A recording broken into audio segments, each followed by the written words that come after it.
At the end of the G20 summit this weekend in Buenos Aires, the G20 heads signed a leaders' declaration, warning the current trade system is falling short of its objectives, and there is room for improvement. They also highlighted the need to reform of the World Trade Organization.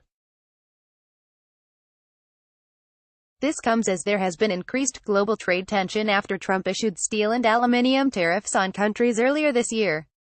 Most recently, the U.S. and China have imposed new tariffs on billions of dollars worth of goods, marking the biggest round of tariffs in the escalating trade war. But after a dinner at the G20 meeting this weekend, Trump said he would delay new 25% tariffs on Chinese imports by 90 days to allow time for negotiations, according to the White House. Trump said their dinner was an amazing and productive meeting with unlimited possibilities for both the U.S. and China. A statement by the White House spokesperson Sarah Sanders also said, President Trump has agreed that on January 1, 2019, he will leave the tariffs on $200 billion worth of product at the 10% rate, and not raise it to 25% at this time. She added that China had agreed to purchase a not yet agreed upon, but very substantial, amount of agricultural, energy, industrial and other products from the U.S. to reduce the trade imbalance. Sanders also said both the leaders of the U.S. and China had agreed to negotiate on structural changes on a range of issues including intellectual property, cyber intrusion and theft, and agriculture. These issues had initially caused the trade tension between the two, and if they are not negotiated successfully, the U.S. will impose the 25% tariffs in 90 days, the White House spokesperson explained.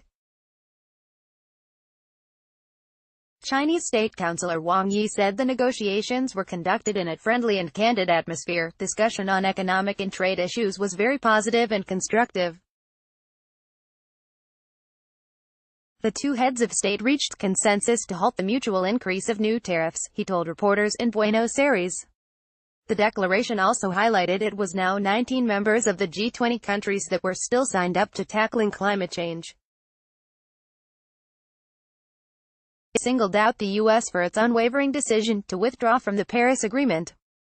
The statement said the U.S. had affirmed its strong commitment to economic growth and energy access and security, utilizing all energy sources and technologies, while protecting the environment. It added the other 19 countries were committed to the Paris Agreement and its full implementation, reflecting the common responsibilities and capabilities in light of different national circumstances. The statement said, "We, the signatories of the Paris Agreement, will continue to tackle climate change, while promoting sustainable development and economic growth." President Donald Trump decided this summer to pull out of the global agreement to tackle climate change.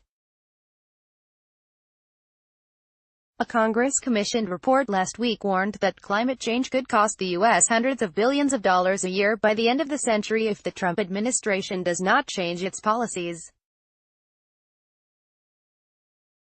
The annual G20 meeting in Argentina focused on infrastructure for development, a sustainable food future and a gender mainstreaming strategy across the G20 agenda, the official meeting page said.